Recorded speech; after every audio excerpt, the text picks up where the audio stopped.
दिल्ली से बड़ी खबर आपको दे दें। हरियाणा कांग्रेस प्रभारी दीपक बावरिया से खास बातचीत। हरियाणा न्यूज पर बोले बावरिया, लोकसभा चुनाव के लिए कांग्रेस तैयार है। कांग्रेस के लगातार कार्यक्रम जारी है। किसानों को लेकर भी बात की है और कहा कि किसानों पर सरकार अत्याचार कर रही है। महिलाओं के खिलाफ क्राइम भी लगातार बढ़ रहा है। महंगाई बेरोजगारी से भी जनता त्रस्त हो चुकी है, लेकिन सरकार केवल जुमलेबाजी करती है। हम 5 वचन लेकर जनता के बीच निकले हैं, 5 गारंटी हम दे रहे हैं, सत्ता में आने पर वो पूरी की जाएंगी। आपको बता दें कि कल हरियाणा कांग्रेस की स्क्रीनिंग बैठक होने जा रही, स्क्रीनिंग कमेटी की बैठक होगी। इसे लेकर भी बावरिया की ओर से कहा गया, जीतने वाले उम्मीदवारों पर हमारा फोकस रहेगा। गठबंधन करने के कई तरह के फायदे भी रहते हैं। तो क्या कुछ कहा गया है हरियाणा न्यूज से खास बातचीत के दौरान, सुनवाते हैं आपको।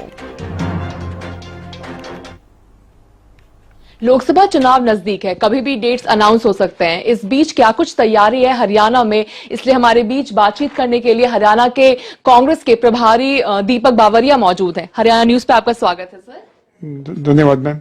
लोकसभा चुनाव को लेकर क्या कुछ तैयारी है हरियाणा में? हरियाणा में लोकसभा चुनाव के लिए लगातार कांग्रेस पार्टी की ओर से प्रदर्शन हो रहे हैं, बड़ी बड़ी रैलियां हो रही हैं। विपक्ष आपके द्वार से शुरू हुआ था, भारत जोड़ो यात्रा का हुआ, उसके बाद आज भी जो है लोगों का जो हमारी जो रैलियां हो रही हैं, जिसमें इसको आक्रोश रैली भी हर जगह पे हो रही है।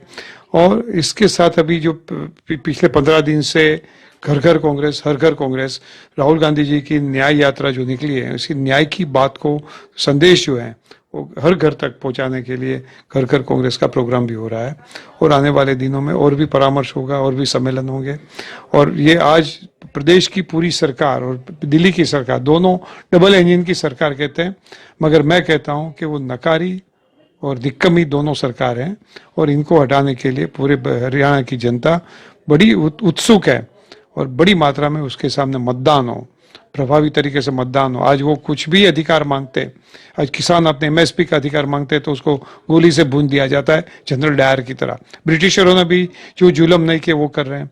आज महिलाएं सुरक्षा मांगती है तो उसके बलात्कारी है उसको प्रोटेक्शन दिया जाता है। इसके एक मंत्री होता है, एक सांसद होता है। और इसके साथ जो है जहां भी पेपर लीक का मामला आता है उसमें भी भारतीय जनता पार्टी के बड़े बड़े लीडर लगे रहते हैं, तो उसको भी संरक्षण दिया जाता है। आज पूरे प्रदेश की जनता इतनी त्रस्त है महंगाई से, बेरोजगारी से। पूरा हरियाणा में कई गांवों में पलायन होने जा रहे हैं। 37.5% से आज हरियाणा ये देश का टोच का बेरोजगारों का राज्य बन गया। जो राज्य सबसे पहले रोजगार देने वाला राज्य में था, उसकी जगह पे अंतिम श्रेणी में जाके चला गया। तो ये दोनों केंद्र की सरकार और इनकी सरकार, ये युवा जब मांगते हैं कि हमको रोजगार चाहिए तो उसको पकोड़े तैरने की सलाह दी जाती है। ये केंद्र की सरकार है, जुमलाबाजी करते हैं, 2 करोड़ रोजगार का सर्जन करेंगे, जुमलाबाजी है। कहते हैं कि जो है किसानों को 2 गुना उसकी आय प्राप्त होगी, एमएसपी करने से इनकार करके गोली देते हैं। तो ये केंद्र की सरकार हर जगह से लोगों के परत्रस्त करना, डराना, धमकाना, संविधान अधिकार, लोकतांत्रिक अधिकार को खत्म करना। और दूसरी ओर आपकी हरियाणा की सरकार भ्रष्टाचार के अलावा कुछ उसमें बचा नहीं है। ये दोनों सरकार को खुला करेंगे और कांग्रेस की सरकार जो है उसके हम कहाँ क्या कर सकते हैं उसका भी प्रजा को पूरा एक भरोसा देंगे। आज भी हम 5 वचन लेके निकले हुए हैं और उसके साथ कहीं जो है हर क्षेत्र के लोगों की समस्या का समाधान भी देंगे। जिस सरकार को यमुना में बहा देंगे। स्क्रीनिंग कमेटी की बैठक होने वाली है कल, तो उस बैठक में हरियाणा को लेकर भी चर्चा होगी। हरियाणा की स्क्रीनिंग कमेटी की बैठक होने वाली है, तो क्या कुछ रहेगा उस बैठक में? देखिए, स्क्रीनिंग की कल मीटिंग होने वाली है। स्क्रीनिंग में तो देखा जाता है कि सबसे ज्यादा जीतने की संभावना वाला कैंडिडेट कौन बनता है। दूसरा हमारा एक लक्ष्य वो भी रहेगा कि पूरे हरियाणा में हम 36 बिरादरी की सरकार बनाना चाहते हैं, तो पूरा रिप्रेजेंटेशन होना चाहिए। पार्लियामेंट में भी वही तरीके का रिप्रेजेंटेशन बना रहना चाहिए। तीसरी बात होती है कि कार्यक्रमों में किसकी स्वीकार्यता है, कौन सा बंदा है जिसकी लोगों में छवि ठीक ठाक है, चेकर्ड छवि वाला नहीं चाहिए, लोगों के बीच में रहने वाला चाहिए।